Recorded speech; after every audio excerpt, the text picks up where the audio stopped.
There they go, the clown and the two thugs.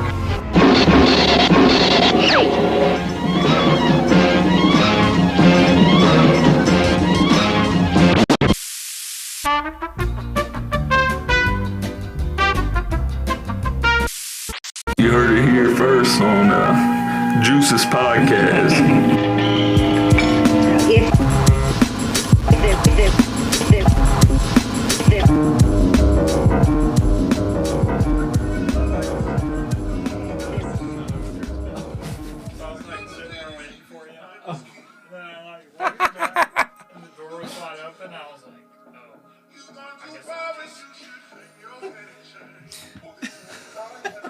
I was literally waiting up there for like 10 minutes. Oh my gosh. It was funny. So we're officially back now from We're back. our bathroom break. Feeling relaxed. Feeling relaxed.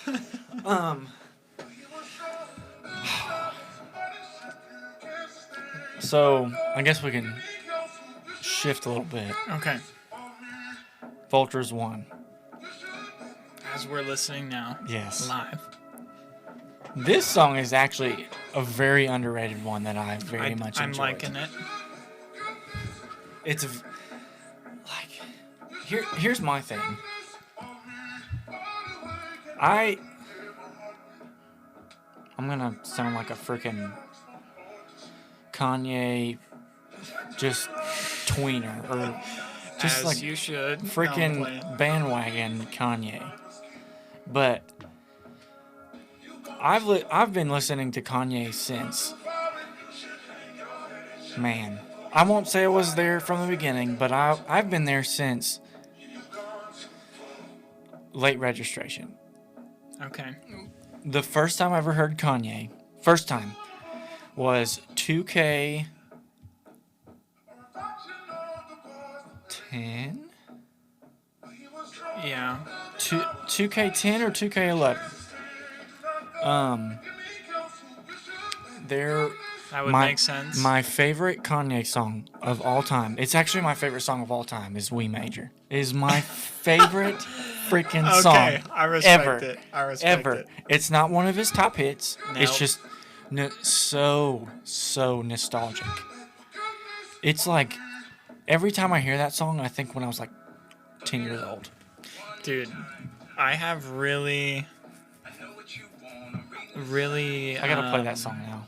unpopular Kanye West opinions, and I recognize that.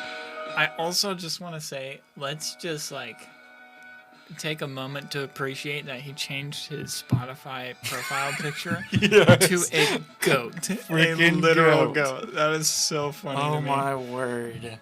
But do you know, have I ever told you what my favorite Kanye project is? No. Guess. One guess.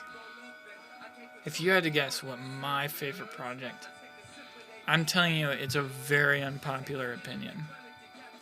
Not the most unpopular opinion, but it's like, whoa. Either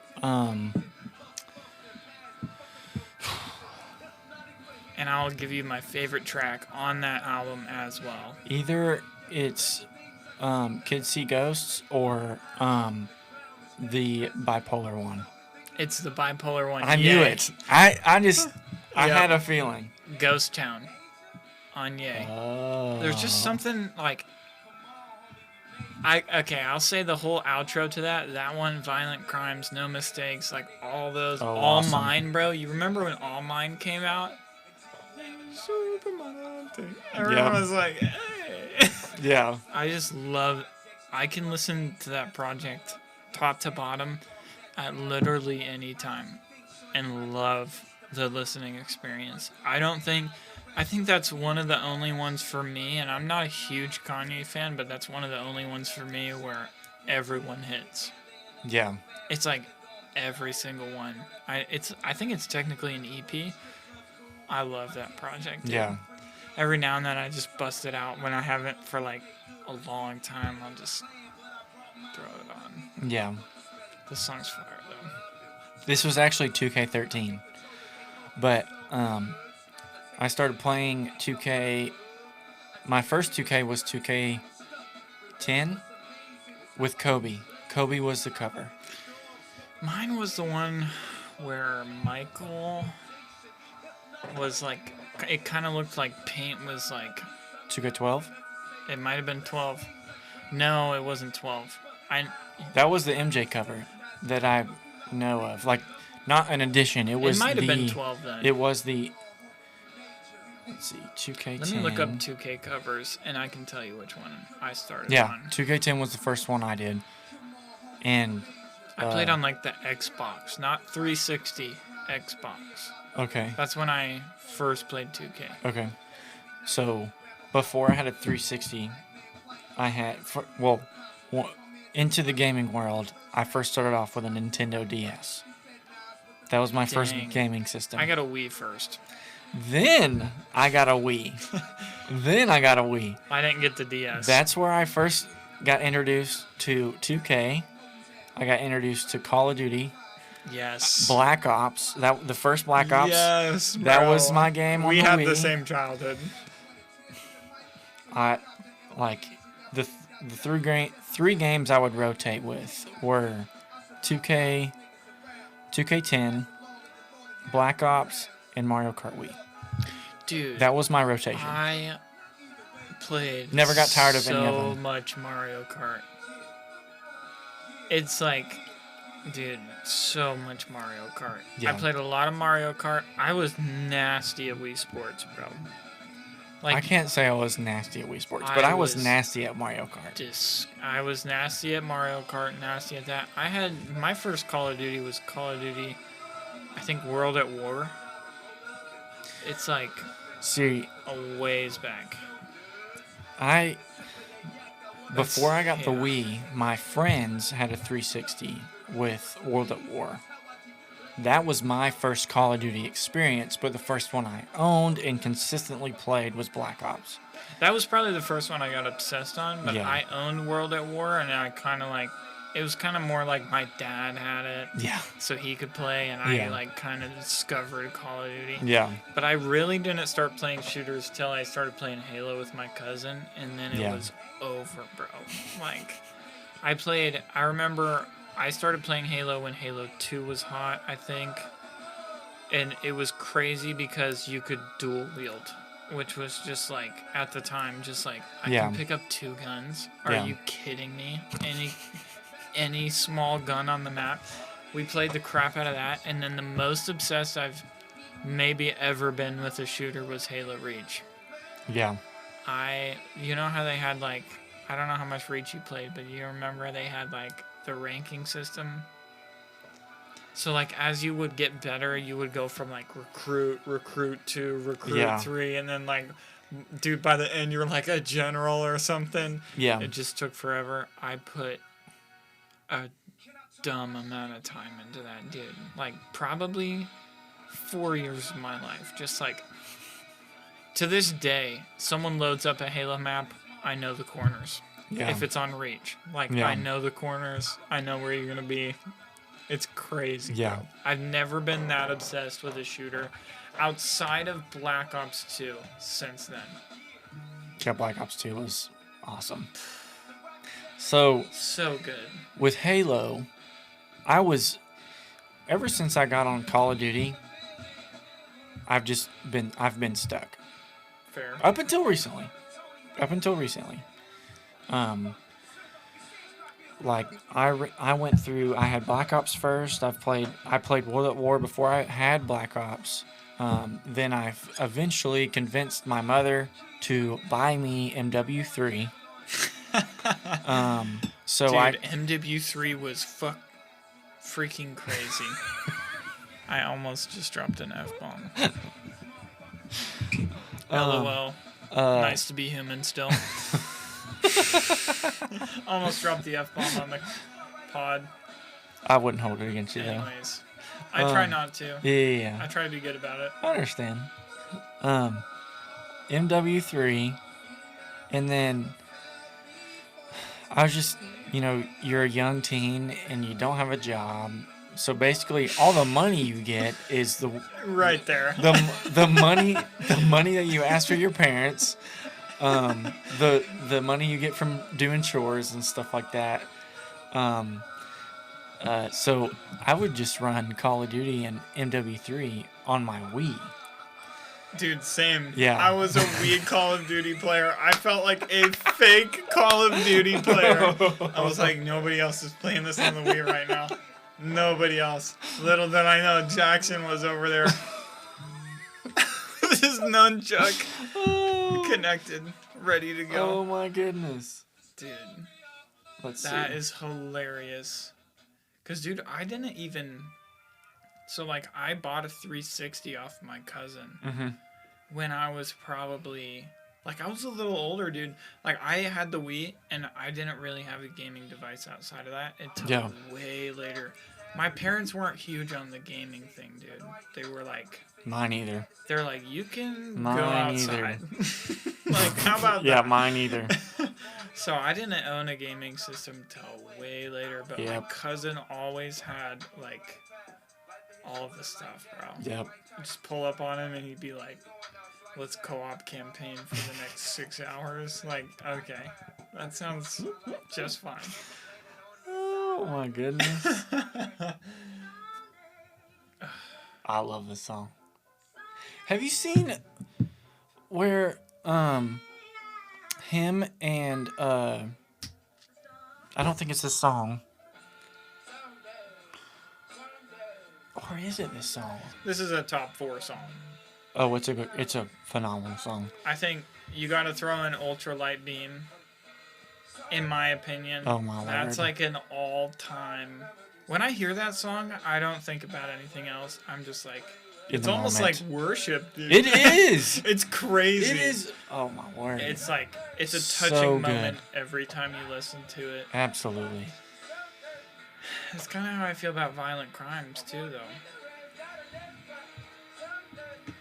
It's just like, I don't know. EA does have something, like, we've had our fair share of conversations offline on we would say that you're on the Kanye boat and I'm more on the Drake boat. Yeah. Because those are kind of the two main boats of our time. Yeah. You know. There isn't really another boat, to be honest. You could be on another boat, but you're just capping. Yeah. I wouldn't say you're capping, but like, who are the two biggest names in hip-hop? You remember there was like the Juice WRLD boat for like a year, but then he died. Yeah, but that wasn't the biggest boat. I know, but it could have been. It was It was the biggest boat for like a year. after he died. Yeah. That's another issue that we can talk about in a second. Yeah. But it's just, I wouldn't say they're competing, but like those are the two names, you know, as of last 15 years. If you had to pick someone who was artist of the last 15 years, those are the only two names. The you can two pick that from. would come up. Nobody else would come up. And probably just because of popularity, Drake would be chosen. But Yeah. I would say Kanye is equal. I think Kanye and Drake are equal. I think there's things that both of them do better than the other one. I think They're not the same person. no. Thankfully so. Thankfully so. I don't know, it's really interesting. Like I've always liked Drake's albums. His earlier albums more specifically. His new stuff, it's weird. It's like Kanye. This is where I see their music's the same. It comes out, you listen to it, you're like, I don't know. It was okay. 5 years down the line, you re-listen to that album and you're like, such a good album. Killer album. Because they're ahead of her time. They're way ahead of their time. Usually. Like, Every album of theirs is ahead of their time. it's like that every single time, bro. Every album. The thing Kanye does better than Drake, in my opinion, is content control. He's really selective. I feel like with what he puts out, he wants it all to be on brand. Everything screams Kanye that he puts out. Drake does have his own brand. I think it's a bigger brand. I don't think it's as I don't want to say loyal, but like, it's not as selective as Kanye's brand, if that makes sense. I think I'm tracking. Like, if you listen to early Drake, it's pretty consistent.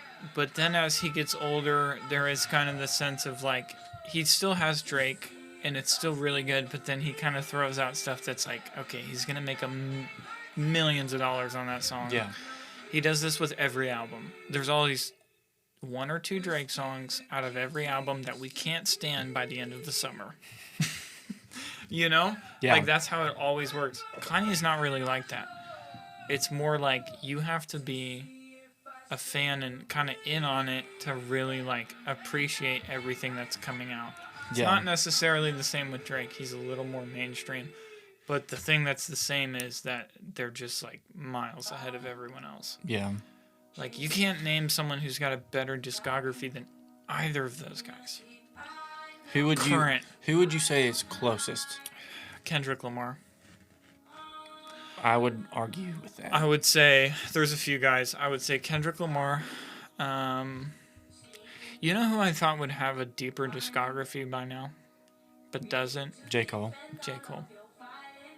I think J. Cole is like Why do you think? way more talented than most I think he's rappers. Yes, I agree. He's I agree. like he might be the most talented rapper. It's so I didn't good, even dude. put that on play next. It just played next. It's just destiny.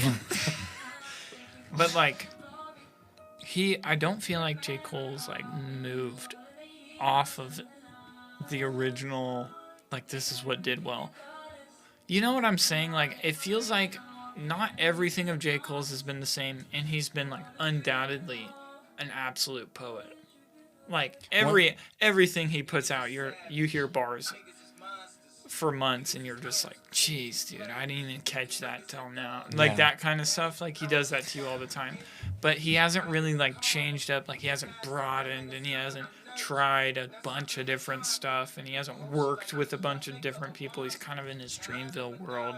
Yeah. Which, Dreamville, dude, Saba. Have you listened to Saba? Have you listened to, like, isn't Smino with Dreamville? I think so. Smino might be with Dreamville, but I know that, who's the other? JID's with Dreamville. Oh, yes. Like, studs at Dreamville. Oh, bro. yeah. So I kind of get that he's in his own world and he's building this Dreamville thing and it's working. But it's also kind of like, I wish J. Cole would have had, like, one of those albums that we all called trash for 3 months, and then we're like, actually, this is a really different J. Cole. Yeah. You know? We never had that with him.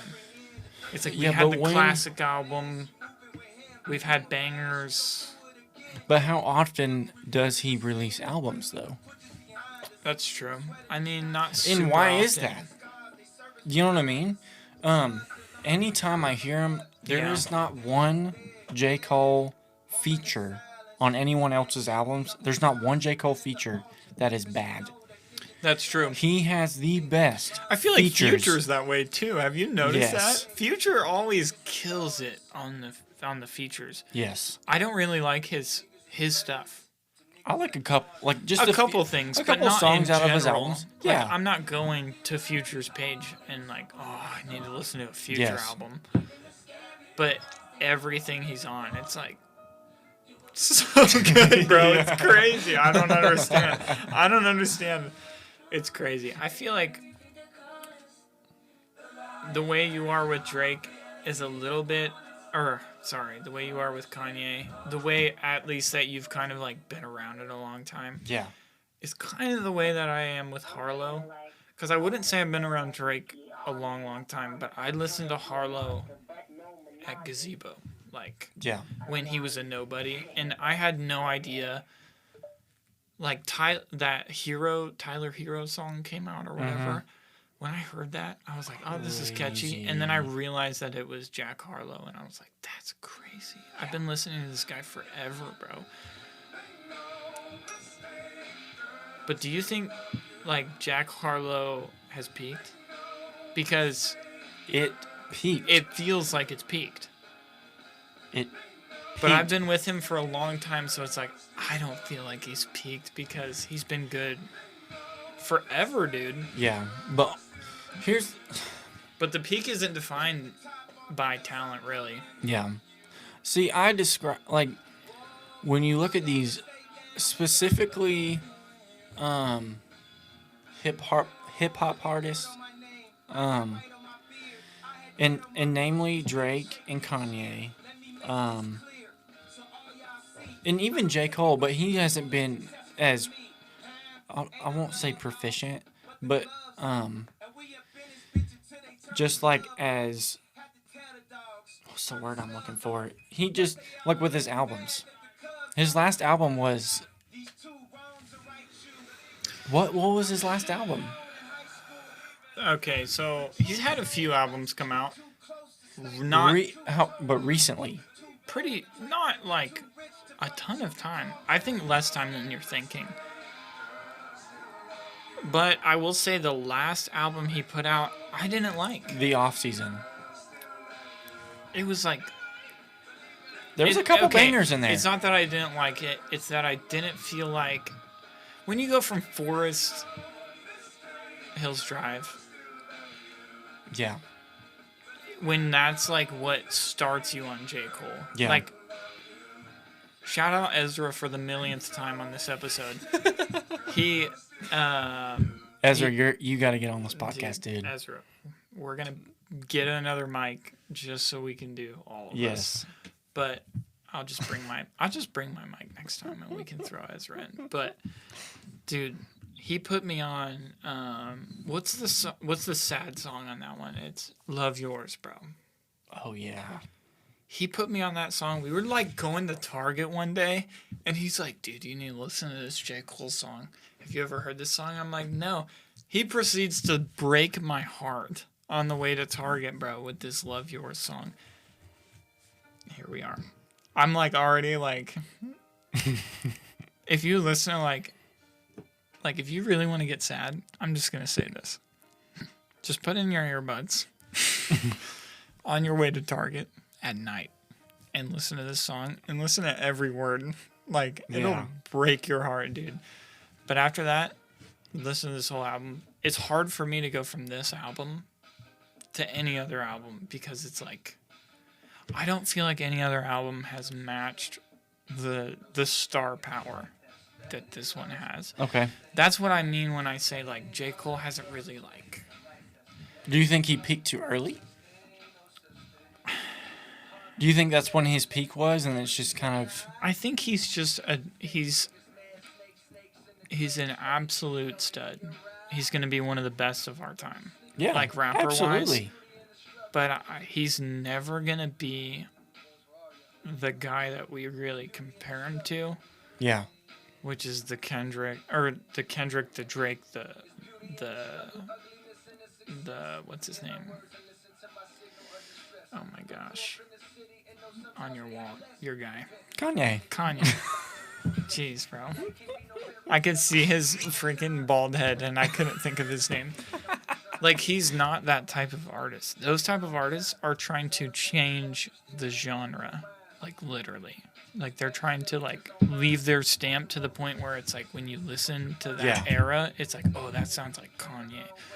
Or that sounds like Drake. He's not like that. He's there to be one of the best rappers ever, in my mind. J. Cole? Yeah. Okay. So it's like, I just feel like, I don't feel like he's any lesser. I feel like his career is just massively different than all the other guys that are peaking at the same time as him. Yeah. I think... Because you can't match this album. Yeah. If he matched this album, there would be serious, like, GOAT talks. Yeah. With him in it. If he did this multiple times. Like, improved from Forest Hills Drive forward. Yeah. But, so, his latest... So, 2021. I forget about that one a lot, actually. What's that one called again? I was just looking. Because I know he put out like the EP or whatever, and I actually didn't hate the EP. Yeah, he does EPs a lot. Yeah. Not a lot, but more than yeah, most major artists. So his latest one. was the off season. That Okay. was when That one was big when it came out, though. Like, yeah, everybody because was nothing else dropped when it dropped. Though. Yeah. It's off season. That's when he was, trying out for basketball and stuff like that. Yeah, he was Not playing. not taken away from, he's a hooper, and to be completely honest. So I wouldn't say it's his album, but Dreamville, it was basically a Dreamville album, and it was D-Day, and it was in 2022. And then Off Season, those are not technically his latest before the Off Season was KOD. 2018. KOD has some top 5 J. Cole songs on it, but it was not near the album Yeah. that Forest Hills Drive was. No. Like, I agree. Yeah. that's just like my whole point with this guy is like, it's just like, I really wish, I want to know what it would have been like if he would have dropped an album that we're like, whoa, that's way, not just better, but it's like significantly better than Forest Hills. Because think about Drake, like or even Kanye. What's Kanye's first like huge album? Graduation? But at the time, though, so pre-registration, and then graduation, those are before their time. At the time, they weren't super, like, hype. You know what I mean? That's when he's, like, he's fairly new. Yeah. Not everybody knows who Kanye West is. Actually, I want to play this one. Yeah. Yeah.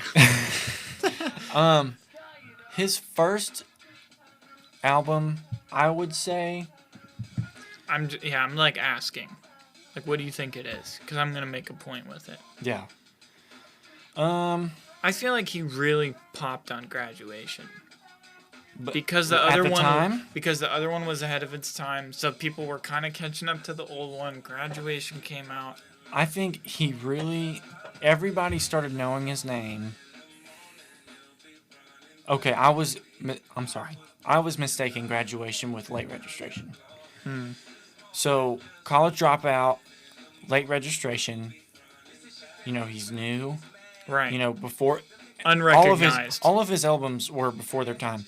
But unrecognized, the first two. Graduation, I would agree, would be the first. Right. Where everybody's like, oh, this guy's a stud. yeah, Like, generational stud. yeah, That's when they started talking about Kanye like he's a top 5. yeah. Okay, so now we take that. How many albums have we reassured ourselves that he's a top 5 since then? My Beautiful Like Dark Twain 4. Yeah, How many with J. Cole? None.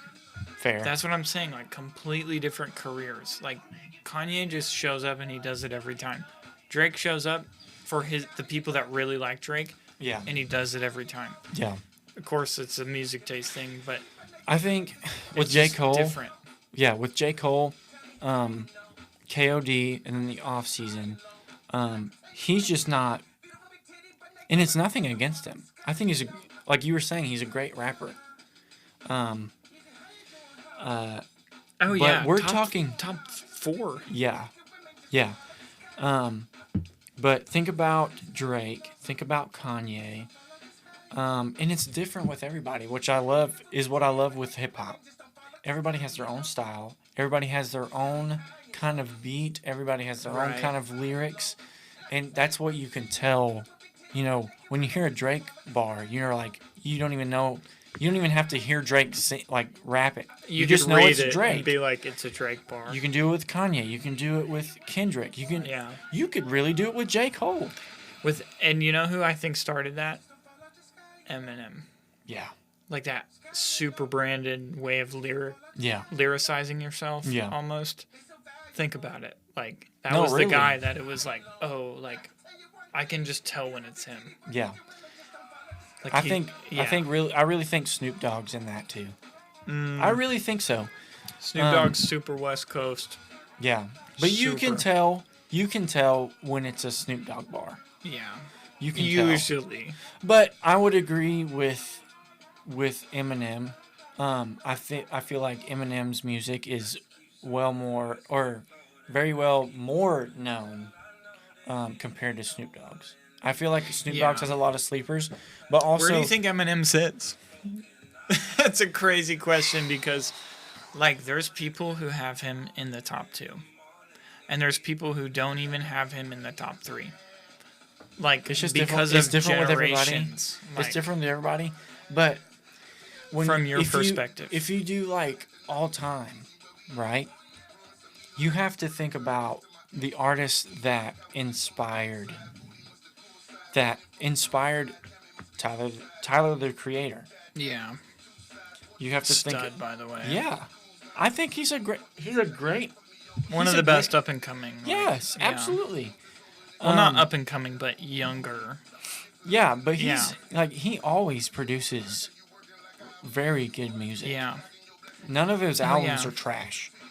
He always puts out good ones. But like all time, and it's hard because Wu-Tang did so much. Yeah, Wu-Tang did Jay-Z, so dude. much. Jay-Z did so much. Crazy, bro. Dr. Dre did so much. So much. Even Snoop Dogg did so much. And it's still 50 Cent. like not Yeah. 50 Cent. There's another. Here, hot take. Hot take. Incoming. And we didn't include Nas into that. Nas is a big one too. Yeah. And But- Biggie and Yeah, there's Biggie. names. MF Doom. I know you're an MF guy. I am. At heart. I There's just a am. little piece of MF in you. I am. MF, dude. Without MF, we wouldn't have a Tyler Creator. It's true, dude. I'm serious. Like when you listen to the intros of his songs. JID. We would not have a JID without MF Doom. It's true. Which, by the way, and JID is maybe the most talented young person. he's awesome. His really last album is. was the best. Yes. The best album of last year. Yes, I agree. Actually, Yeah, like I put it over everything that came out last year. I agree. Insane. Little jam sesh. Yeah.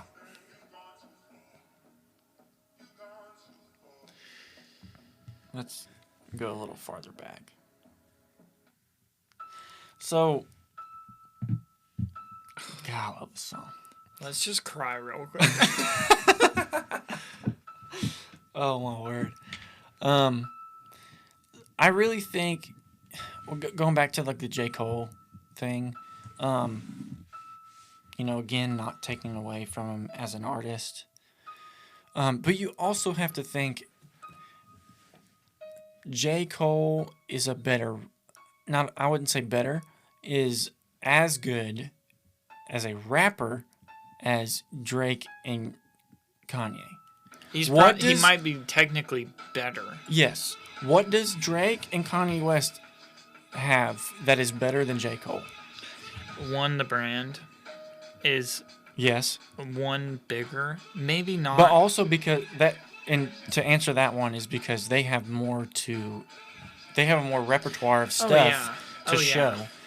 But my point is, Kanye and Drake are better music producers than J. Cole.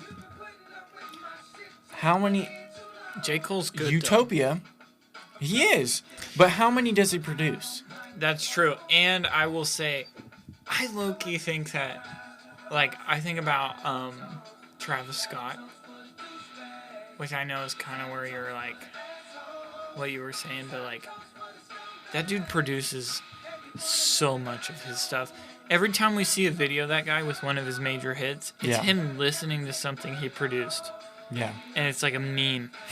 But it's kind of ridiculous because I, for one, know what it's like to be, or not what it's like to be, but how crazy it would be to be not only talented rapper, but also a talented producer, because I have worked with both.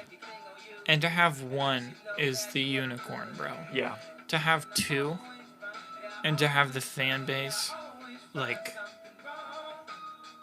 I don't think people know how rare that is. Yeah. So, like, what you're saying with J. Cole is totally valid. He probably doesn't produce half of the stuff that he makes. You know? I wouldn't say he produced what he makes, but who... I've seen videos of him producing in his van, though, and it's just like... He's, like, really good still. Yeah. Yeah. I just don't know. Like, I think that is a point to look at, but it's hard to say because J. Cole's got so much talent. He's got the albums to back it up. He's got the bars. He's got the features. Like, he's there. He is top 5. Easy. All time? Or generational? I'm guessing you were saying generational. You can't say top 5 all time. Well, you might be able to, but it's like... Some people would. Some people would. I think wouldn't. his fan base would, but... I feel like it's always better to judge a rapper if you're not, like, if that's not your favorite rapper. You know what I'm saying? Like, I feel like I judge Kanye from a very, like, sober-minded lens because it's like, I recognize this guy is either number 1 or number 2 of his generation. And maybe it's just a tie at number 1. We don't know. I would say he's top 5 generation or all time. But he's certainly top 5 all time. Yes. Drake, top 5 all time. Yes. Jay-Z, top 5 all time. Yes, I would. Know? And the only reason, because I am a Kanye guy, but here's the thing.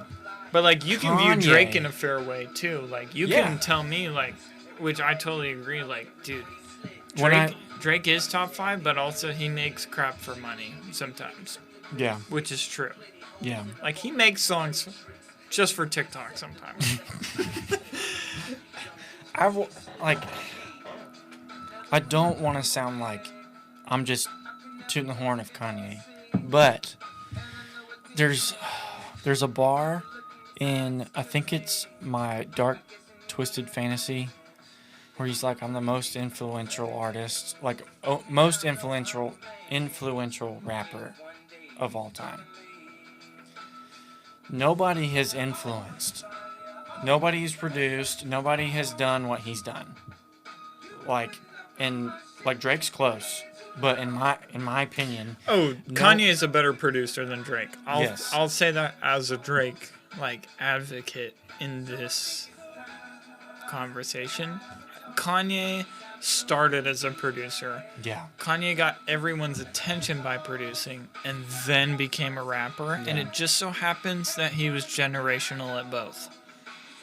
That is not the case with Drake. Drake was an actor who became a rapper who has probably the biggest fan base. Yeah. Maybe ever by a musician. Literally, like, you're talking about Kanye might be the most influential. Drake has a bar and it goes, I got more slaps than the Beatles, and it's facts. Yeah. Like, he shattered the records that had stood since World War II. Like, yeah. It's just like... Drake is really good. It's different. Drake is really good at mainstream. It's, like, good in a different way. But it's weird because Drake has this pocket, and this is the pocket that I sit in, where it's, like, the pocket of stuff he makes that isn't mainstream is my favorite part about Drake. I never like the mainstream songs. I always like the ones that are, like, 200,000, like, plays. Yeah. I'm like, dude, this one's crazy. Yeah. That's always me. Like, it's never... I always like the stuff that it's like, oh, I've never heard that, and it sounds good. That's what I want to hear. Yeah. I don't want to hear something I've heard. Like, it's cool, but it's like, I want to hear something I've never heard, and it's good. Yeah. Not many people can do that. Drake, Kanye, Jay-Z in his prime, Eminem in his prime. And then the list gets really short from there. Yeah. In my head. Like, I think I feel like people get, like, all heated about this conversation because they always want their favorite rapper to be up there. But I legitimately say that in the sense of, like, most influential. I can name 4 people who it's like Jay-Z, Eminem, Kanye, Drake. Wu-Tang.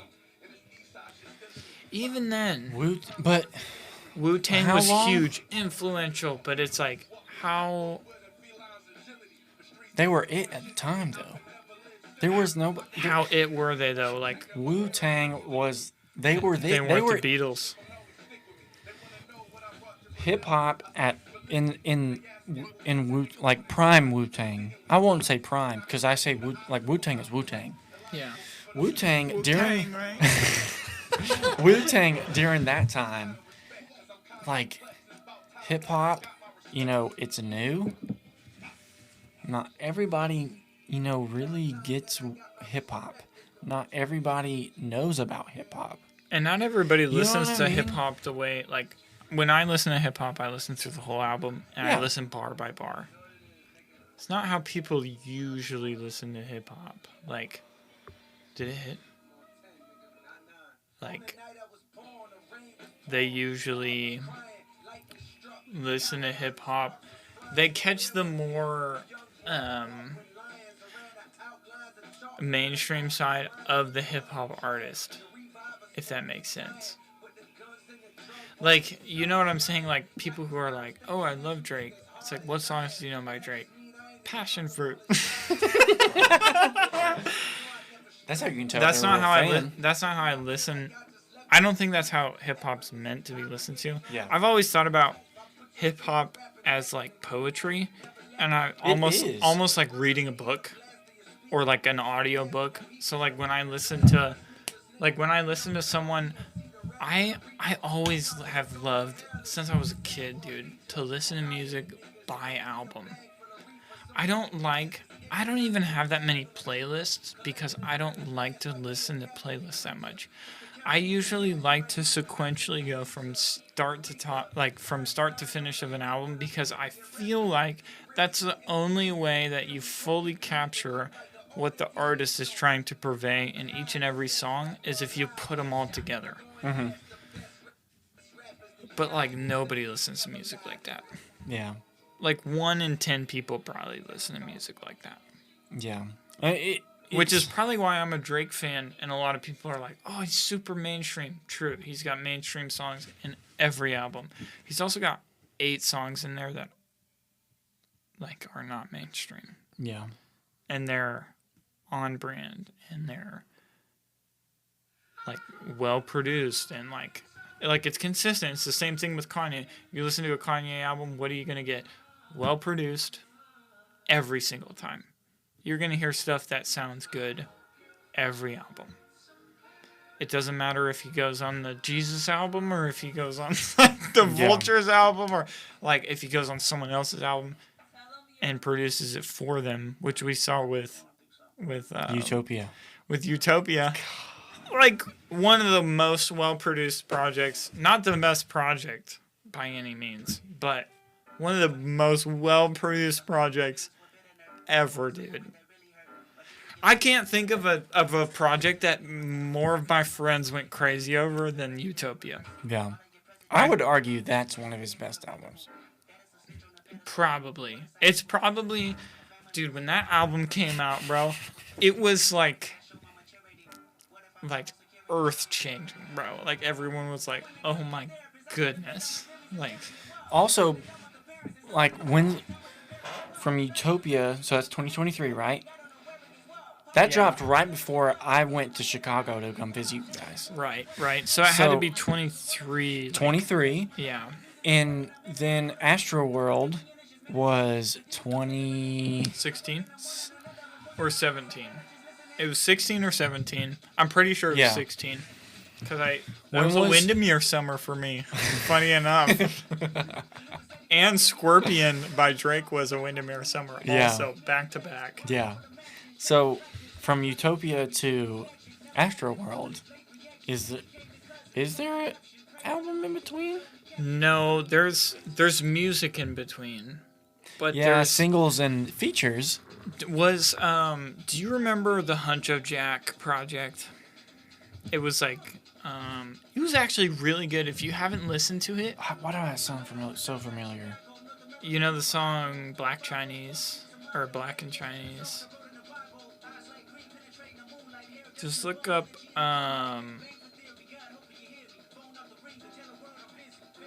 Oh yeah. do you remember this album? This one. Yeah.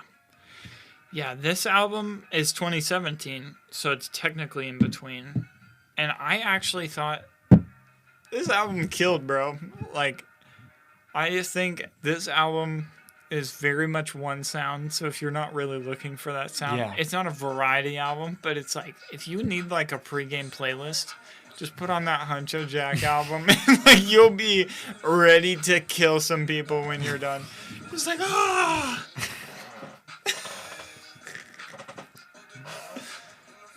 But they had this one, and then they had another one with Huncho Jack, I'm pretty sure.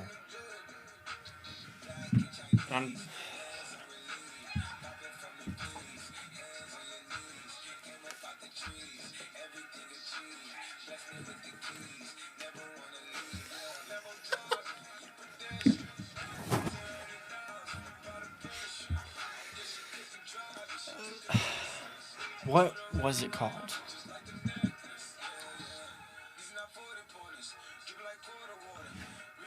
It's the, dadgummit.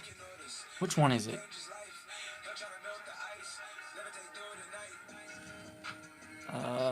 This album's banging, bro. It is. This was like prom era.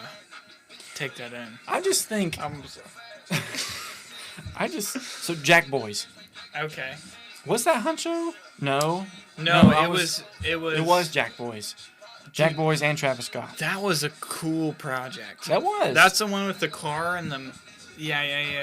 And Everybody's it's got, like, in the the mask on, right? Yeah. Or the ski mask. the ski mask. Yeah. Dude, that album was so cool. Is that an album or an EP? That's an album, but it's not a Travis Scott album. It's a Jack Boys and Travis Scott album. Which Okay. I don't really consider it a Travis Scott album because there's definitely other influence other than Travis Scott's.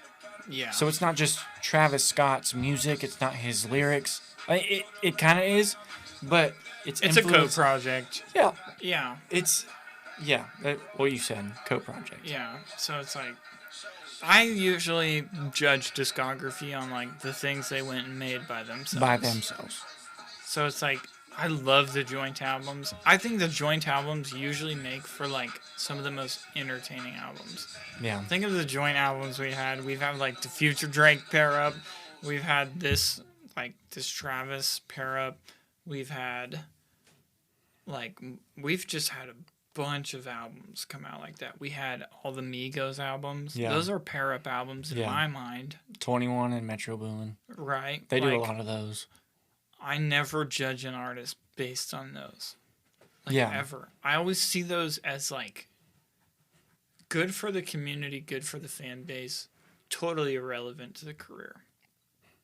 I wouldn't say irrelevant to the career, but I would say that you just can't judge it because there's two sides to the coin. You know what I mean?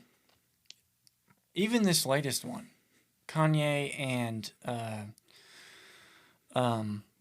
why am I forgetting his name? Freaking Ty Dolla $ign. Yes, bro. I can't. If I were to tell you about Kanye's career, I wouldn't include Vultures because you would probably the whole talk album about is early not albums through probably what's the one with the platinum record on it? Kanye album. Yeah, it's like that platinum. What's that one called? Yeezus. I feel like early albums through Yeezus, that would be considered Kanye's greatest moment. Probably. When it's all said and done. Okay. This is from an outsider's perspective, obviously. So you look at that. If you were to set like a prime, that'd be the prime. He's one of those guys that I would say his prime is till he retires. just because he's that type of artist. Like, he's just going to keep making bangers till he's done. But if you were to look at, like, if you had to say, what is the best Kanye era? It's first album through Yeezus. It is. No, it is. For the mainstream. For the mainstream. I don't know, dude. How many classics are in that era? Life of St. Pablo. Life of St. Pablo. You have the whole Yeezus album, which, by the way, second favorite Life Kanye of album. St. Pablo is my favorite of all time. And then you have Graduation. But Life of St. Pablo was after Yeezus. Was it? Yes. I thought it was before. No, it's after. Okay, so then I'm you pretty- take it to that album because I'm gonna look this up just I'm to make- including that album in Just the, to make sure. in the prime, so to speak. Okay. Because when I first started listening to Kanye, it was through, dude, I was like, Life of St. Pablo was the one after Yeezus. okay, so then we'll extend it to that one because I was considering that album. Okay. But After Life of St. Pablo, Kanye, and he does this with every album. No album, even, and there's other artists that do this. Like we were talking about this earlier. They all have a different tune. They all have a different beat. They all have a different message, and that says a lot to me. Like when I grade an artist, a hip hop artist, specifically. Variety, they change it up. They test, they sample. we were talking about this with Lil Yachty. Like, oh, dude, he finally did that. Like, he finally stepped out and tried something different, and it really benefited his career. Yeah. In my eyes. When I look at Lil Yachty, he's hundreds of artists further forward than he would have been before this newest album. Like, yeah, and it sucks because the mainstream, it's just like they're used to one thing, and I think isn't it weird how people want that? Yeah, because it's the same thing. It's comfortable when you get really into like hip hop, so to speak. It's comfortable. It is comfortable, but it's like when you really get into it, like you, someone who listens to Kanye, like, pretty seriously, like, it's probably crazy for you, just as it's crazy for me, that we listen through these whole projects and we think they're amazing, and we're like, how would someone just want to listen to mainstream pop? That sounds the same. When this all is the out, time. When this is out here. Yeah. Like, there's levels to this, and people just, like, don't care. Yeah. Isn't that weird? It's like... It's comfortable. It's almost like there's something in our brain that's like, how much do you care? Yeah. I think Isn't that weird? Yeah. I think it's hard for people, especially today, it's harder for people to... I'll talk about this guy. Come on up. I was jamming. It's hard for people today, specifically, to get out of their comfort zone, try something new, and there are just a handful of artists that do things differently than the previous, and it also shows what kind of it shows the poetry of a hip hop artist. Yeah. That's why I think Kendrick is top 5, which I know you said you had some like arguments with. The one thing you can't deny about Kendrick is like he comes to the table with bars that you're just like, what? He's never said it like that. He's never flowed it like that. He's never presented it like that. And he's kind of one of those ones with J. Cole that I think he's not on the level that Kanye or Drake are in. I think he's on a J. Cole level where it's like he's really good at what he does, but he's not a generational music talent. He's a generational hip hop talent, maybe not a music talent. I think it's But he's just crazy talented. he is. I think it's, and even Drake and Kanye, it's like 2 years between albums, Yeah. which is, in the moment, it's a long time. But when you look throughout their career, it's like 10 plus albums compared to just like albums they made themselves compared to albums they did on their own. Drake and Kanye have, way more albums that they did by themselves than Kendrick and J. Cole, which we had just discussed. Like, you can't really grade someone Right. on back and forth. It's hard albums. because it's a joint project. Like, Yeah. How do you determine how much someone put into that album? Yeah.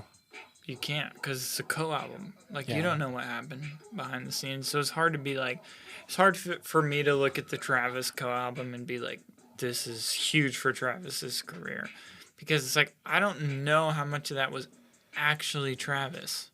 I know he appeared on the project and he killed it on the project, but it's like, it's not his project. Yeah. That just kind of resonates with me. And I feel like even like there's a difference for me, and I don't know how this is for you in your brain. There's a huge difference for me between co-projects and features on albums. Way different. You're getting paid to come in and put something in on a track that's on an album for this particular artist. It's like for the ones that are outstanding, like Future and J. Cole, they put their form. They're like, J. Cole's got his own form. Future has his own form. They are really good, and even 21 Savage. Dude, low-key, shout out 21 for the branding. He's killing it, yeah, bro. he is. He's making stupid money. Yeah. Those guys, they are really good at getting a feature. When they get on a feature, they, in a way, they conform to that artist's style. Yeah. But they still put their form in their feature. Right. You know what I mean? That's why I'm saying, like, the whole It's Future like, thing, it's like, how does this guy pop off on everyone? It's like he knows how to insert what's good about him on every track. Yeah. And that's what makes the features so good. Right. Because there's artists that the features are like, nah. Yeah. Because if you put like in, if you put, let's just take Future. If you take, not Future. I'm trying to think of someone else. What like, about like I'll go ahead and say Lil Yachty. Okay. Okay. So you put Lil Yachty on a Drake album, or let's just say Artist Z or whatever. They'll do their feature, but they very much try to conform the most they can to that specific album, that energy that album brings. And so they bring that, and because it's not their project. Exactly. Right. They're just getting sent a WAV file. Like, I know how this goes. You get sent a WAV file, and you send back what you got, and if they like it, they throw it on. And if not, they do something different. Yeah. That's how that goes. Yeah. And that's the difference, though. It's like, I don't even know, like, because it's hard for me because I'm not even, I'd say you have more say-so than this because you make music. You've done this a time or two with your own projects and co-projects and stuff like that. But there is a difference, and you can tell the difference. Oh, definitely. Yeah. Like, let me just put this in perspective. As someone who actually, like, genuinely loves making music. there's a huge difference between, yo, Ez, let's go make a track tonight. And, yo, Ez, I cooked up this insane track. You should listen to it, and if you feel like you got something, like, throw something on there. Yeah. Shout out Ezra again. Dude, for the millionth Ezra's time. going to make it on this podcast. Shout out June, because that's when it's happening. Oh, dude. For real. No, listen, he's going to be down for a week. This is what I'm thinking. I'll just drive him down here. We do a podcast set. And then we go back, and it's wedding season. I have 3 months to get another mic on here. I can do that. I can bring a mic. I literally can with one of these and everything. Like, and just plug it in. Ezra, we're going to get you on the podcast. Ezra, if you've listened this far, which you probably haven't, you'll be on here. And we miss you, buddy. We missed Ezra. Also, it's a good time on the podcast. Oh, yeah. I just want to say that. Thanks for having me on. It's been a just killer time. Oh, yeah. Just wanted to throw that in there. Yeah. Ever since I started this thing, like before I started this, I have 50 names on my list. Like 50 plus names on my list. Ezra's on the list. You were on the list. And like most of these people are people that I wouldn't just have on one time. Like Joe Rogan has a couple guys where he can just rotate them. Yeah. Joey Diaz, Shane Gillis, Andrew Schultz. Yeah. Plenty of people. And like each episode brings its own new experience. And like Ezra's one of them, you're one of them, I've got a couple more guys that's one of them. They just bring a new experience. Like shout out Kenche, my good buddy here in Missouri. He was my first episode, and like while we're just like, excuse my language, but like we're just shooting the shit and stuff.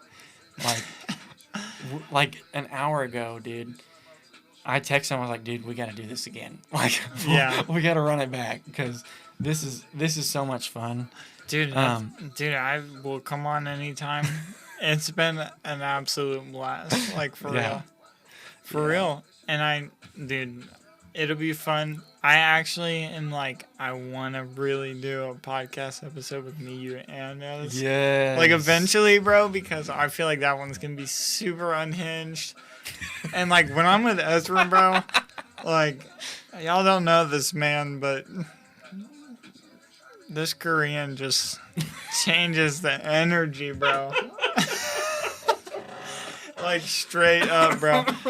Like, this man he's one of a kind, bro. Yeah. One of a kind. Dude, you know who you are. Yeah.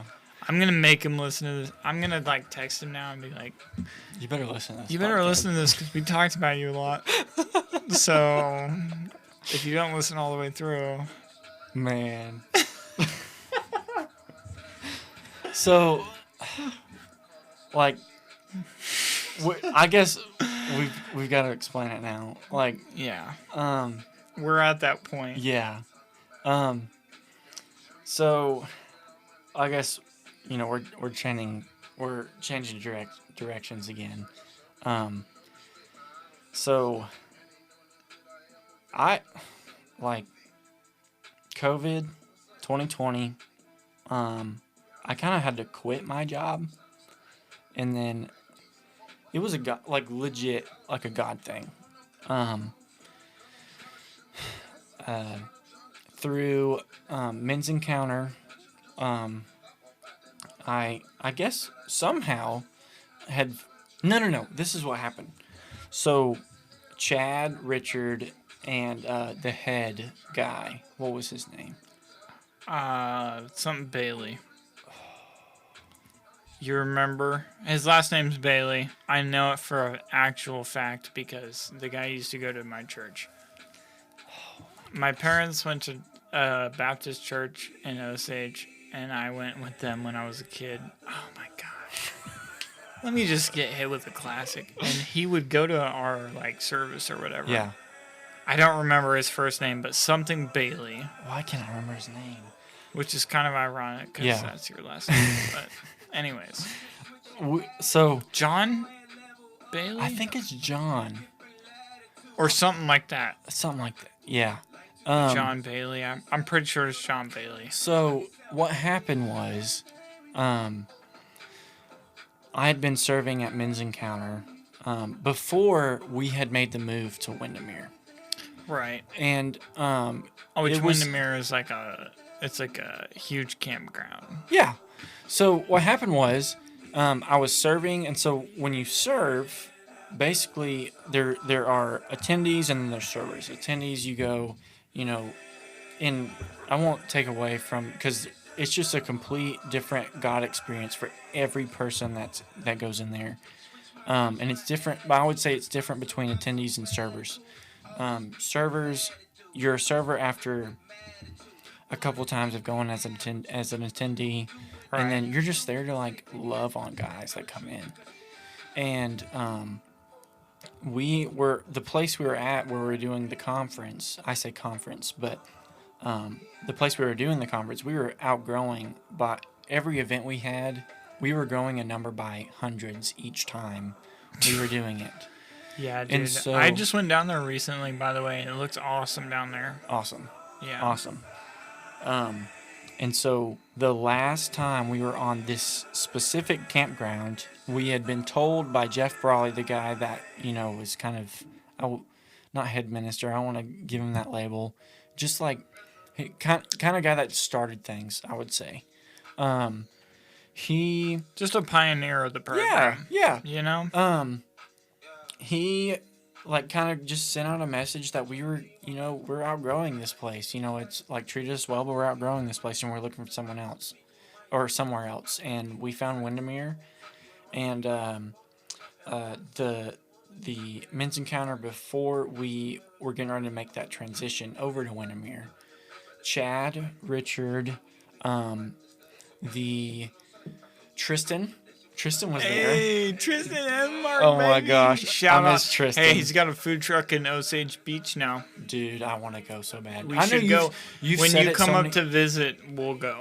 Okay. For real. Okay. For Shout real. out Tristan. You make For real. some of the greatest. If you food ever in the listen to world. this, Tristan, we love your food. Like, for real, we talk about it all the time. Like, all the time. There was a couple other guys, and then the head guy was there. And someone told me that those were the guys coming over from Windermere. They just wanted to go see what Men's Encounter was about. So something led to another. I got to serve them. When you serve, you just it's just like the Holy Spirit is just like wants you to give to these guys that are attending. Whether it take out the trash for them, go get them a drink, just any way you can serve for Or these just hang guys. out with them. Yeah, talk to them, Yeah, it really pray for varies. them, anything. And they would hang out in a group, and I walked over that we were doing like dinners or lunch or something like that, and I walked over to their table and I was like, "Hey guys, like, what can I do to like, what can I get you anything? Can I take your plates? Can I?" Whatever I can do, just tell me. And so, like, a couple of them wanted a couple of drinks or something like that. And I come back with their drinks, and head guy, why can't I remember his name? He said, "Can you sit down with us?" And I said, "Yeah." And he said, "I want you to tell me your life story in 60 seconds. I said, "Well, sir, I was my dad was in the military for 24 years. I was involved with Marine Corps life ever since I was born. That's basically all that I know." I said, we've moved from East Coast to West Coast to East Coast to West Coast multiple times. I said, Dad retired here. We're here now. I said, my faith kind of took off when I was 15. I was saved when I was 15, officially saved at 15 years old. Heck yeah. And I said, my dad got involved with Men's Encounter, and then at 17 years old, my dad invited me over to Men's Encounter in August of 2017. Was my first Men's Encounter, and I said, I love this place, I love these people, and I just want to serve you guys. And he said, and I think before I had given that spiel, he asked me how old I was, and at the time, I think it was like 19, and he said, I love your story. I'm so glad that God has God has you here, because I think He's brought you here for a reason. And he said, I would love for you to come help us out, come work at Windermere, and just continue serving. He said, I would just encourage you to do that.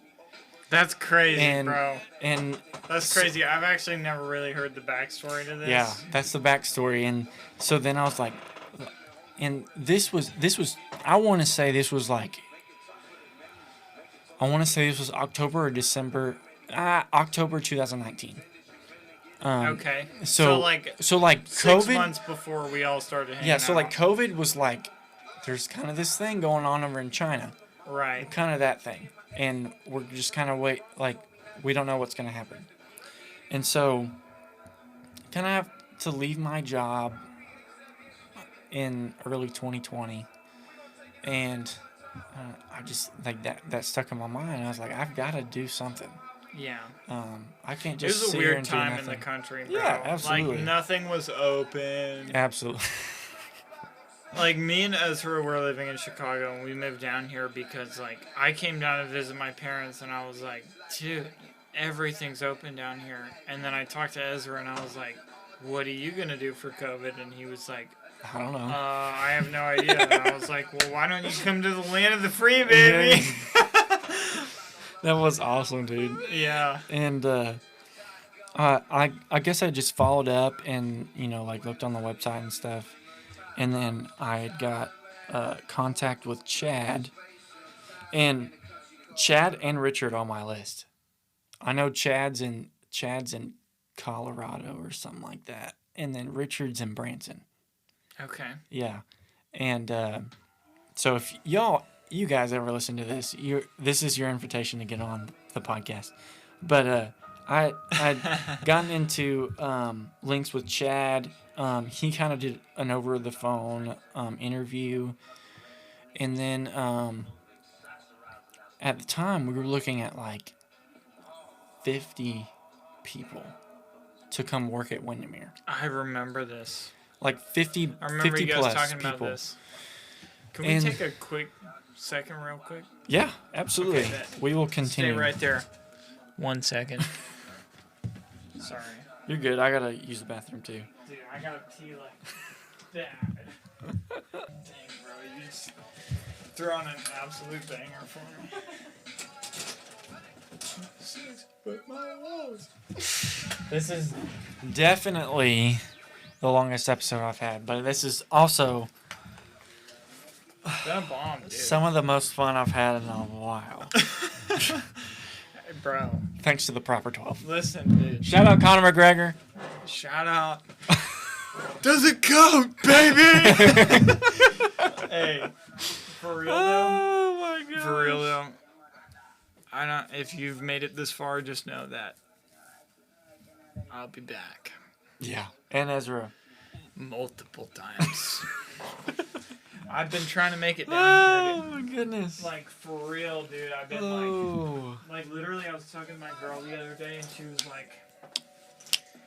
like, what do you got going this weekend? Who was it? My girl. My fiance. Your fiance.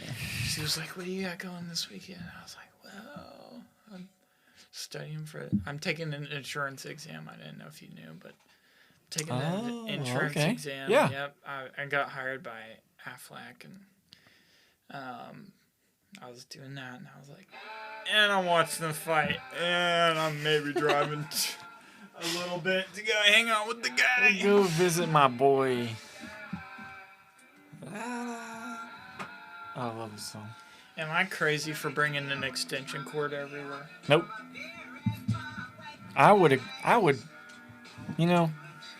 agree with that tactic. I just take it everywhere. It's only like a 10-footer, but it's like no matter what room I'm in, I got the extension. You're always prepared. I'm always ready to have the phone way too close to me and radiate me to death. Heck yeah. Anyways, before the break, we were talking. You were saying you'd had a bit of a talk with Chad. And that's kind of where we. Yeah.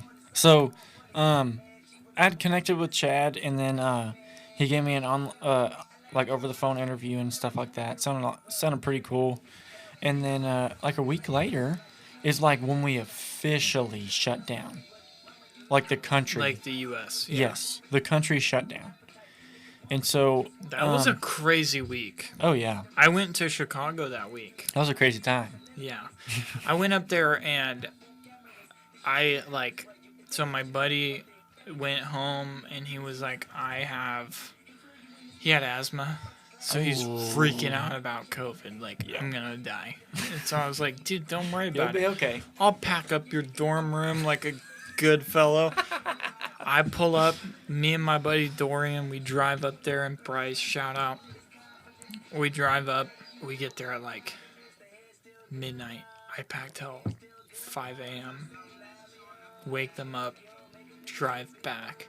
We drove through 12 cities in 48 hours. Wow. Talk about no sleep. Like, no sleep, bro. Like, I was just up, driving, or packing the whole time. Got me and my buddy packed out and everything. It was crazy, though, because we went, like, longboarding. You familiar? Mm-hmm. Like, longboarding in Chicago, which we used to do, like, in college more often. Just because, like, it's a cheap way to get around and whatever. Yeah. We went longboarding and whatever that week. And, like, the homeless people went home, dude. Like, nobody was out in Chicago. Really? We went, I'm not even kidding you, we probably went on, like, a 5-mile loop through the city. Yeah. I didn't see a single person. Holy cow. I saw 3 dead birds. I'm The not COVID even got kidding. to him. I'm not even kidding, bro. It was crazy. We kept taking, like, videos on Snapchat. Like, dude, they keep popping up. But, like, literally not a soul. Not a homeless person. Not a business owner. Not a police car, bro. We were riding our longboards in the middle of Michigan Avenue, Chicago. Nobody gave a crap. Nobody was out. Dang. Like, have you seen I Am Legend? Yes. It felt like that. Dang. In Chicago. Yeah. Anyways, I just wanted to throw that in there because it was, like, weird. Like, It's really weird to be in a huge city and feel like you're the only person one in there. Yeah. Yeah. Well, hold on. Is he FaceTiming me or what? It's just audio. Yo. Are you in the house yet? I'm at the house. Can you bring the speaker when you come? I don't think we're gonna come out. Okay, sounds good. Sorry, dude. We're gonna go straight out and watch the fights and stuff. You're good. Sorry, dude. No problem. Alrighty. Bye. Bye. So. LOL. Yeah. So. That week where everything shut down, Chad had picked like 12 of us. It was 12. 12 of us, 4 guys, and The disciples. and my lady's calling me. Oh, my goodness. And we're back.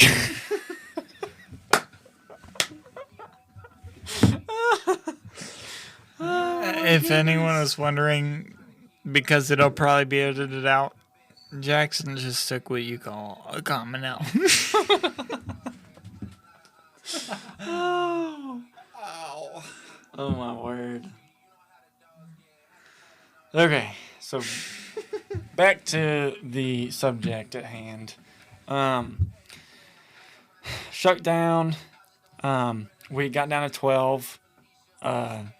12 people, 4 guys and 4 guys and 8 gals. And we kind of just started like an online chat on Discord and stuff, and just tried to like introduced ourselves in a way, kind of. And then it was like moving day, and I was the first guy to get in there. That's crazy, dude. That's actually crazy. And then shortly thereafter, Jason and JB pull in. Shout out Jason and JB. JB, dude. Let me just throw in for anyone who doesn't know. JB was a loyal Windermere applicant, dude. Yeah. JB. So I worked at Windermere 3 years before Jackson and Ezra for 2 straight years. So technically like 5. He has worked there every year since I started all the way through when you finished. Yeah. Shout out JB. Shout out JB. Shout out JB. And so I walked in first, and my mom and dad drove me there. And like see what it was all about, make sure, it wasn't a Ponzi scheme or pansy scheme or whatever. And, Richard was there, Chad was there to like greet us. And Richard. So, I get all my stuff together and like, figure out where my bunk's going to be. And then Jason and JB walk in, and then, we're all in the living room. I'll take the last bit of that. Thank you, sir. And then, we're all in the living room. You're just like catching up and stuff. Well, not really catching up, but, just like introducing ourselves.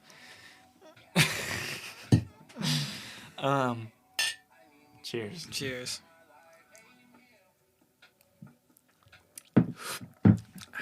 And then I hear, I hear bass coming into the living room. Logan and Ezra pull up. And Ezra and Logan walk in, and Jason and JB, decided that Jackson wasn't the good roommate as soon as they met. I'm just kidding.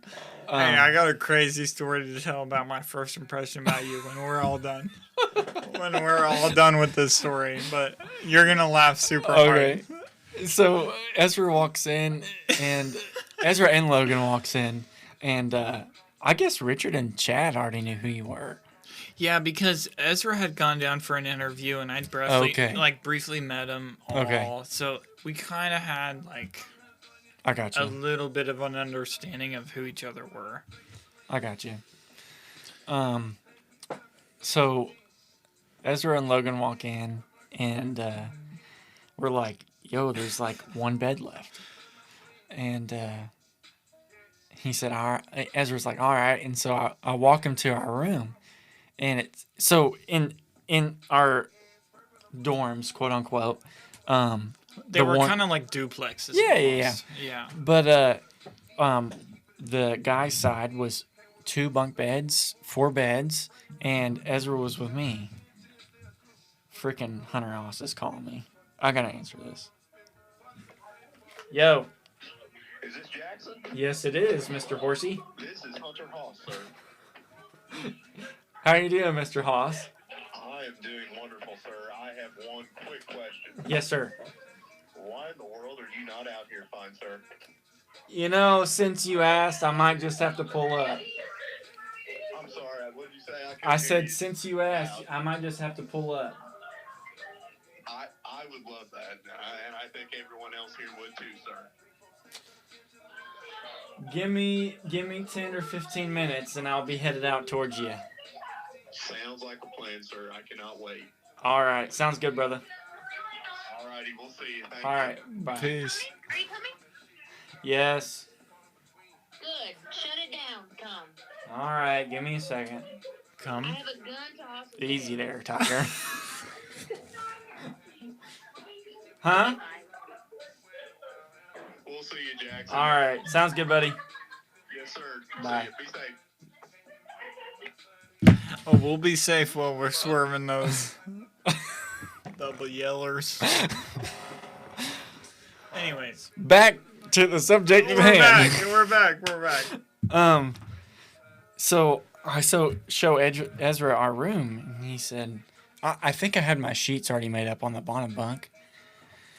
And he's like, man, I hate to ask, but he's like, I use the bathroom a lot during the night. He said, can I get the bottom bunk?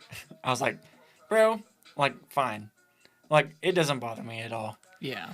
And so we switched. This switched little beds. South Koreans asking for the bottom bunk. Like, you're not going to say no. We're like, are you racist?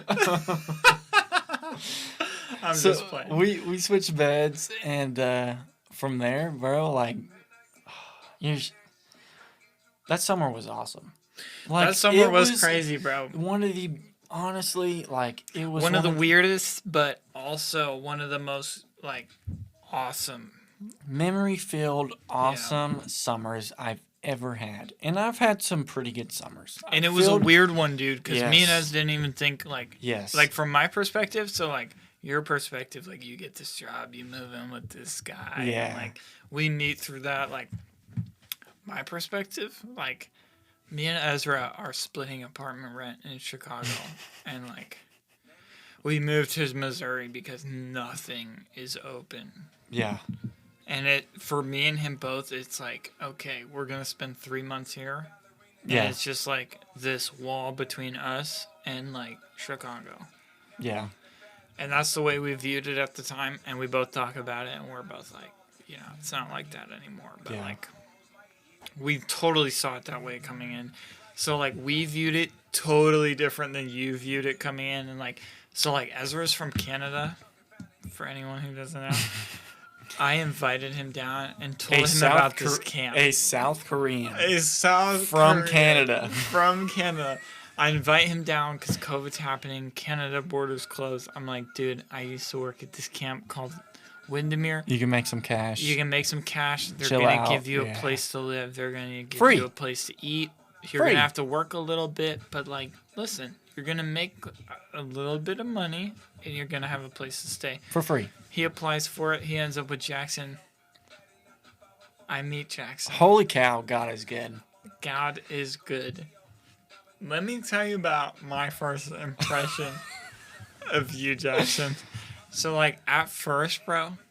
Okay, let me just preface. Outside of the little dorm walkthrough, my first impression of you, outside of that, because I had, like, briefly met you then, but it was very much just like, my name's Logan. My name's Jackson. Nice to Whatever. meet you. You know, nice to meet you. Leave. Didn't really say anything to each other. Next time I see this guy, we're hooping. Okay. Yeah. I remember this hoops. It was like a day, This is the night. the day later, or Yeah, it's like pretty quick. pretty after. close. Yeah. It's like within the week. Within 4 days, probably. oh yeah. I remember I tried to dunk on you, bro. Do you remember this? Yes. I went up. I didn't even see Jackson, honestly, until the last minute. And then when I did, I was like, screw this guy. I'm dunking on this absolute idiot. And long story short, the dunk didn't go in. And I wasn't butthurt after. But there was a period of time for probably like a week or a week and a half where I was like, I don't know if me and this Jackson guy are going to get along. Damn. You know, I was listening to his sports takes, and I was like, I don't know about this I don't guy. know about this guy. He's a little too hot on the teams I don't like. But nah, dude, you're super cool, and like, it was definitely cool to like get to know you through kind of hooping and like Ezra and like. Yeah. And it was weird because me and Jackson kind of got thrown into the situation where like we didn't know each other super well, but like I was kind of messing with this girl at the time, but then like not messing with her, and so he was kind of like I won't say a name. yeah, we won't say any names, but like there was a bad girl situation, and let's just say that Jackson worked with her, and so I got to know Jackson through this bad female situation really well because he was just around. I mean, literally, like, I would come to hang out with Ezra almost every night because I didn't have anything to do. I didn't really have a ton of friends. And you and Ezra were, like, tight at that point. So Ezra, there was like tight, this dude. weird period. We might live where 1,000 miles apart, but we're still tight. Don't tell anybody different. there was like this weird period where I was like, I'm hanging out with Ezra and this Jackson dude. I'm like, I don't really know what I think about him, but I'm glad we became friends. Yeah, It's man. dope, dude. It's crazy because like me and Ezra did not think we'd end up in Missouri. You didn't think you'd end up at Lake of the Ozarks. Yeah. For us to end up in man. the same place, and then like, it's really crazy, honestly. And like, I was thinking about that like probably like the last time we hung out. Yeah. When we went to go golf because you know we are pretty much pro. In frigid Every weather. time Jackson hits me up to golf, it's like 40 degrees outside, but that's besides the point. We went to golf, and I was just thinking, like, man, it's so cool that, like, I gained a friend out of, like, such a weird situation. Yeah. Because you can't, That's how you can't lie. Like, it was a weird situation. Yeah, but like, even though it was weird, it's like, it's a God thing. You know what I mean? yeah. And Ezra's a pretty good matchmaker. Like, Yeah. shout out Ez. Because we both hung out with Ez, but we didn't hang out Ezra. together quite yet, but we hooped together. And it was like- Ezra. and we just need that little Canadian love in the middle. It's like a Twinkie, bro. A little Asian in the middle. And then the white's on the outside. Oh my. Oh wow.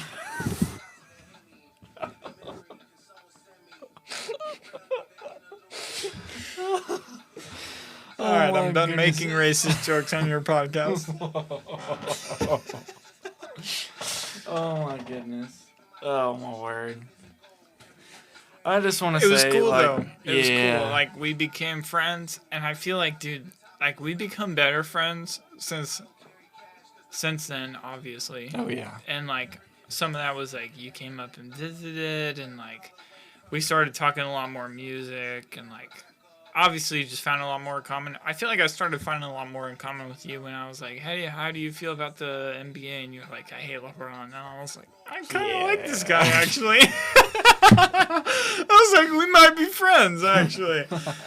But, yeah, dude, it's just been really cool. It's been an absolute God journey, and it's just, like, crazy to look back at life and, like, you know how, like, you kind of start life with some friends usually that are really early on, and then there's sometimes a period in our lives where it's like we don't connect with a lot of people, Yeah. and then you kind of hit the spurt where it's like you find a couple ones that are really cool, and like I feel like that's kind of where you and Ezra kind of like fit into my life. Is just like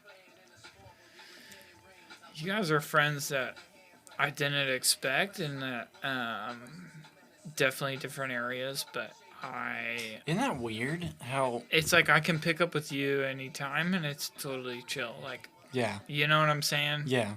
It's weird that way. In. I can just be like, yo, I'm going to Jackson's this weekend, and I Yeah. haven't seen him in 6 months, but We'll pick up where we left off. yeah, like Easy. We'll just chill. Yeah. That's not everybody though. When you get older, you realize like there's some people you see after that amount of time, and you're just like, something's like off here. Like, Yeah. I can't connect to them the same. They've Yeah. just like changed who they are, or whatever it is. You know, it's different, but like it seems like that weird like friendship circle that was formed when the world was literally falling apart. Yeah. Like, for some reason, that friendship circle is like still kicking. Oh wait. I gotta play this one because this is the first one that Logan showed me in this album.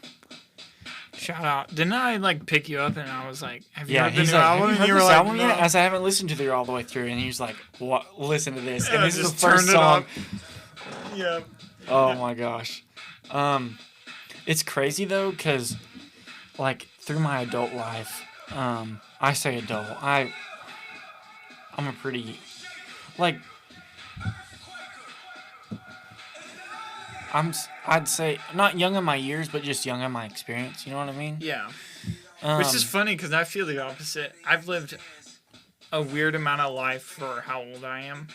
I've worked at a crypto company. I've lived in a big city. Like, I'm working for some other company now. I've played collegiate soccer, which is really interesting, I feel like, because I feel like me and you have very similar growing up, but very different post, like, high school lives, if that makes sense.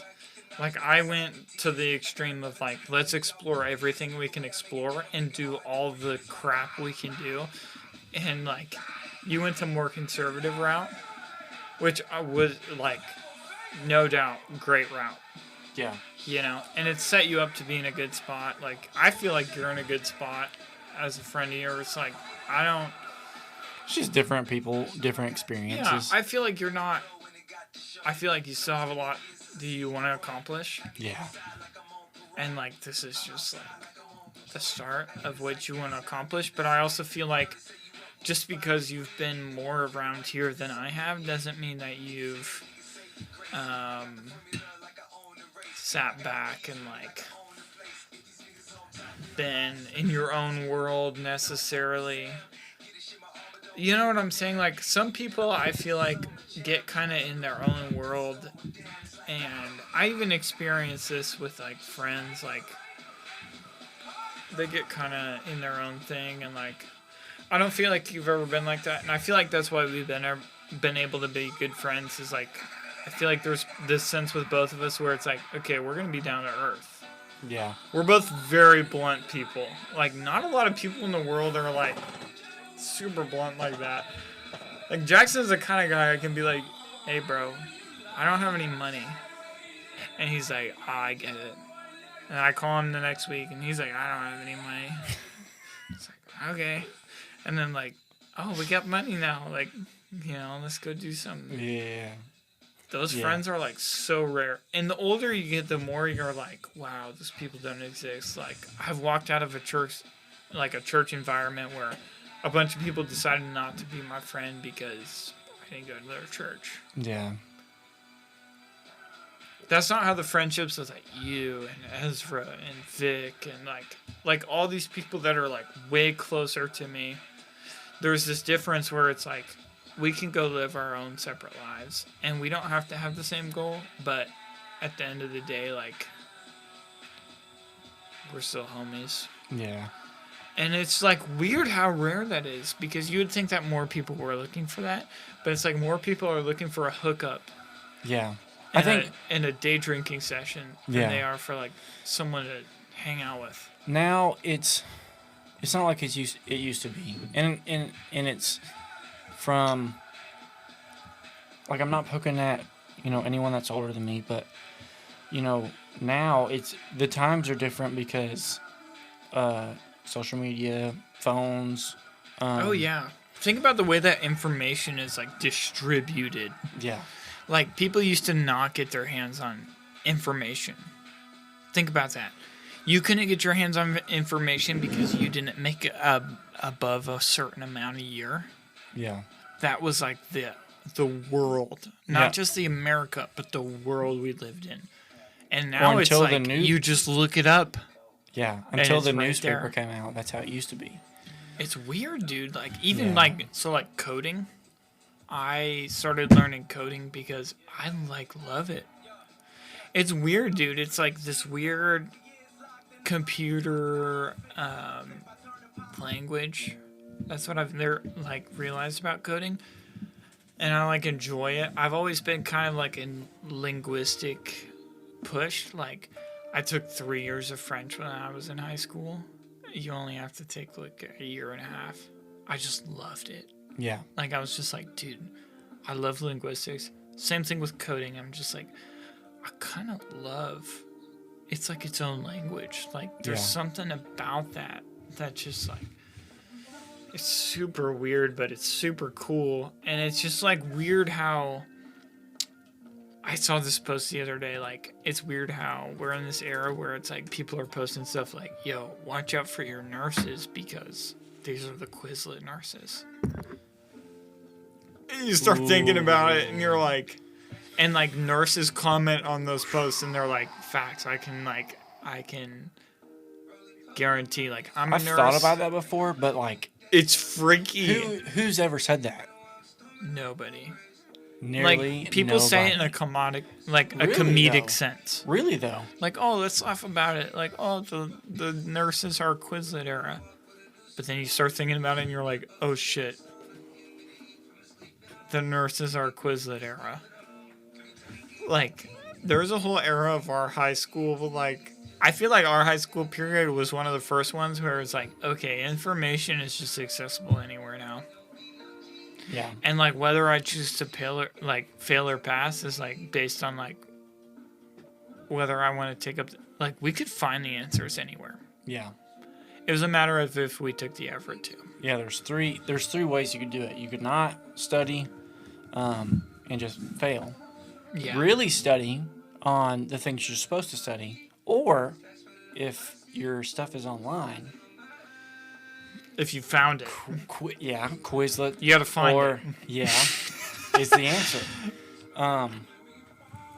But I kind of want to backtrack because I wanted to make this point. Like we were talking about how these weird circumstances, you know, with you and Ezra, like especially you and Ezra, just these weird circumstances have made like the best friends Yeah. personally I've had. Because when I was younger, you know, I used to be around a lot of people, you know, neighborhoods. You can go to the next door and, you know, Military. knock on the door Yeah. and be like, hey, whoever, can they play? Is there a kid? Yeah. Yeah. Is But- there someone to hang out with? Like, Yeah. And now, since we've moved here, you know, there's not a lot of people around. And it's like, who did I go to high school with? Yeah. And I didn't have that, though. Right. Because the people I played basketball with in my homeschool league. Which, by the way, What? for everyone who's listening, me and Jackson somehow, I'm pretty sure, 99% sure, we played against each 100%. other. 100%. We actually did We because have. we recognized each other. We played against each other in high school, and then became friends like after high school, which is Years. wild, bro. Years. Wild, because I remember your guys' gymnasium. Yep. Like when we Yep. talked about it, we got into this whole conversation probably like 3 years ago. Like, Yep. dude, I recognize you. I recognize you too. Where are you from? Where are you from? We get in this whole talk and it's like, okay, we know each other from basketball. And like we played in the same basketball league when we were kids, and it's like it's so crazy because like I remember like you guys would put up like do you guys remember when you guys did like the projector screen for like the seniors? I think so. Yes. Yes. That was the night I came and played you guys. I specifically remember we went to this gym, and it wasn't that crazy. And some of the hoopers were good. Some of them were okay. That was your guys' team. And it was like, we went to this night, and I just remember we drove for a while. And Dude, then that we was my pulled up. freshman year. That was my freshman year too, dude. And I just remember pulling up, and I was like sitting there in the line because like as a freshman I was starting because we didn't like we had a junior who was good, two sophomores who were good, and then after that it was like pretty much open slots. Like Yeah. our wing spots, both of our wing spots were like whichever freshman's best is playing the wing spot. Yeah. So like I was like I'm playing the wing spot. Dude, we went in, and, like, I just remember we went to play your school, and there was this whole projector on the senior night thing, and I just remember thinking in my head, like, dude, I cannot wait to ruin these guys' senior night. Like, I cannot wait to ruin their senior night. And I honestly don't remember the final score of that game, but it's just crazy that, like, we played against each other in high school, and both of us... If I understand correctly from your side of things, both of us weren't really going to the school we were playing for. We just were kind of like on that basketball team. Yeah. I was going to Camden, but I played for Lake West because that was an option. Yeah. And the Camden coaching wasn't the best. And you were playing there. Were you homeschooled at the time? Yes. Okay, so you were homeschooled, which I had just come off of like that, basically. Like 8th grade, I was homeschooled. 9th grade, I'd come in Camden, go to Lake West, play. So we're basically like some 2A schools playing each other. But it's just crazy that we became friends, and now we're sitting here doing a podcast. And it's like, if you think about it, like 8 years ago, me and you were lacing up, like, we're going to F this dude up. Like, I'm going to destroy this bro. Yeah. Like, it's just crazy, bro. It's actually crazy. I think about that all the time. Yeah. Especially with, like, the first impression, because, like, I didn't know what to think about Jackson. I was like, this dude... Because when I went out to dunk on you, bro, he low-key got some fingers on it. And I was low-key like...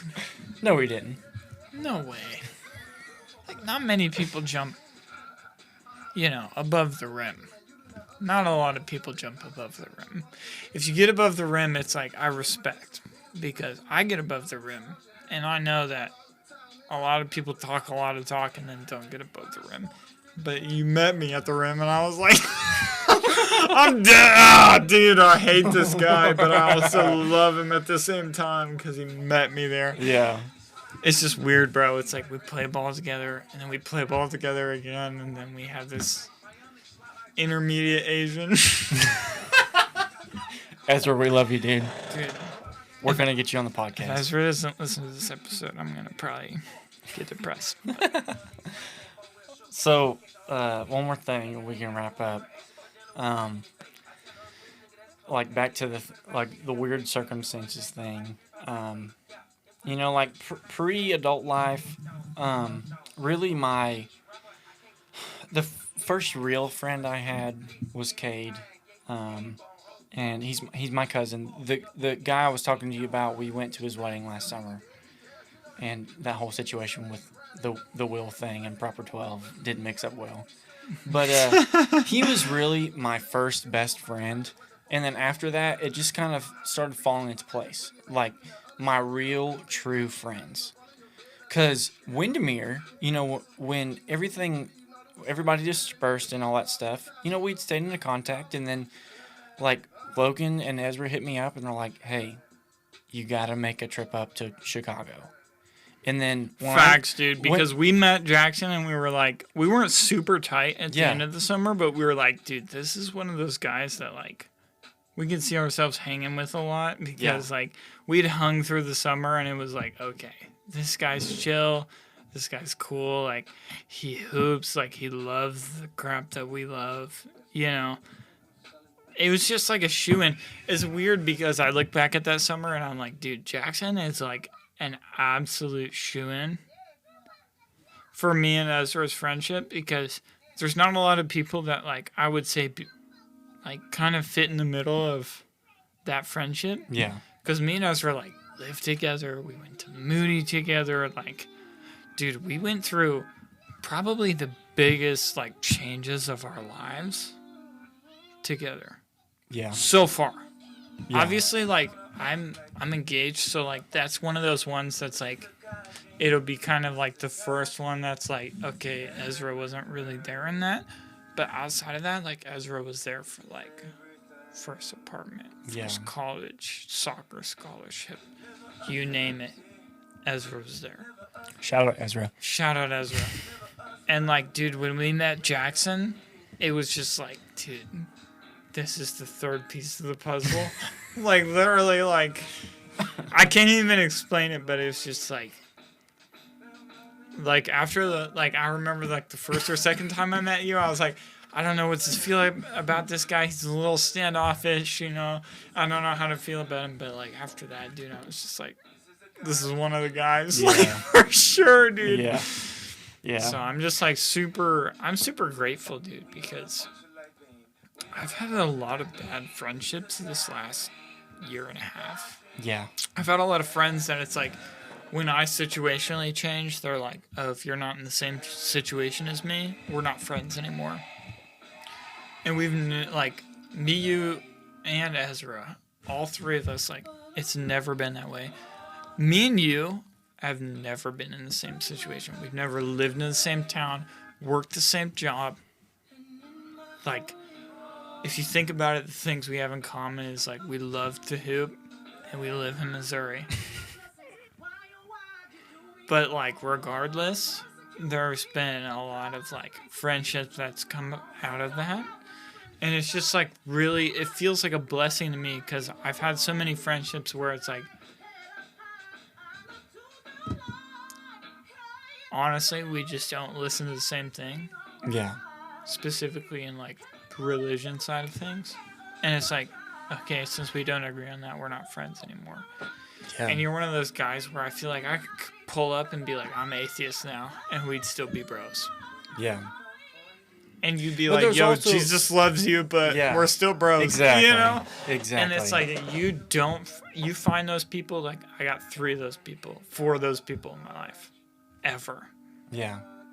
That's crazy because that's like the same number for me too. And it's just like, dang, dude, Yeah. I ain't got many. So, I'm super blessed, bro. Super thankful for you, bro. Appreciate it. Super thankful for your podcast. Appreciate it. Super thankful for your family letting me stay. Appreciate it. Let me come in and They'll golf, appreciate it. You know, have some proper golf. You already know. Yeah. Yeah. I'm not gonna say we. Never mind. It's already there. I was gonna say, well, I'm not gonna say that word I got you. through the bottle, but I got you. All right. Yeah. Man, it's been a blast. yeah, dude. Uh, I'll this- be back, like for real. Heck yeah. I'll be Heck back in yeah. like the next 2 months. Heck yeah. Like expect We'll get- me in the next we'll- 6 weeks.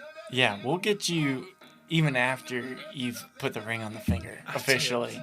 Heck yeah. Oh yeah, I'm gonna go down to Mexico, do some stuff we're not gonna talk about, and then I'm gonna get right back on this podcast. Heck and be yeah. like, dude, it was a blast. Heck yeah. I appreciate you so much for having me, bro. Like, Bro, this has been awesome. I've literally, like, for anyone who doesn't know, I've been actually trying to get on this podcast for probably 3 months? Probably 3 months now. Yeah. Since Thanksgiving, basically. Yeah. Christmas, somewhere in there. I've been really trying to get on this podcast, and I've wanted to. Life situation hasn't allowed me to, but dude, Jackson, you're mad talented, and your podcast is going Man. places, and like, I'm not saying that because I'm on it. I'm saying that because like I feel it. Man, So- I appreciate it, man. I'm Dude, serious. I'm Bro, I serious. appreciate it. I just want to say that, I mean, first of all, it's been fun. You know, and this is the perfect song to end on. Amen, bro. And like it's been an honor, and this is the perfect doorway for me, you, and Ezra to get on here. Yes, bro, that is coming up. Heck yeah. Like the proper 12's been good. The music's been good. The conversation's been good, even though we might disagree on the Chiefs and the Colts That's right. and the Bills. They ain't but going to the Super Bowl. bro, it's been so much fun, and Yeah. man, I can't wait to do it again. Dude, And when we do it again, it's going to be a whole different level. Like, banger. we're gonna have Ez in, hopefully. If not, he'll be on the third one for sure. If I'm back before Ez is here, he'll be on the third one. We'll Like, just no say his doubt. name. We'll just say his name more. Just like if you guys see an episode come out with the name Ezra, just know that like it's probably gonna be the funniest episode.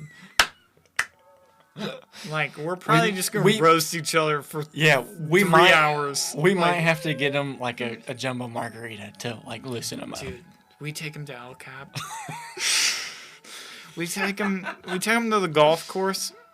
Listen, Ezra, I know you're probably not listening this far, but if you are, I know you're gonna have like 6 beers at the golf course because you're not gonna get a single par. I love you to death, dude. You're not gonna get a single par. You're gonna get like a couple beers in you, and then we're gonna go to El Cap, and then we're gonna get on this pod. And it's gonna be the Heck best yeah. time ever. Awesome. Hell yeah. All right. Well, people are expecting us. We've got fights to watch. We got parties to go to. Parties to go to. Don't feel bad about your life, but our life is better. I'm playing. Man, God is good, and Amen. I can't wait for the next session we have, whether that be just me and you or me, you, and Ez. But, man, it's been fun. It's been an honor and a pleasure. And we'll end on a Drake song. Hey.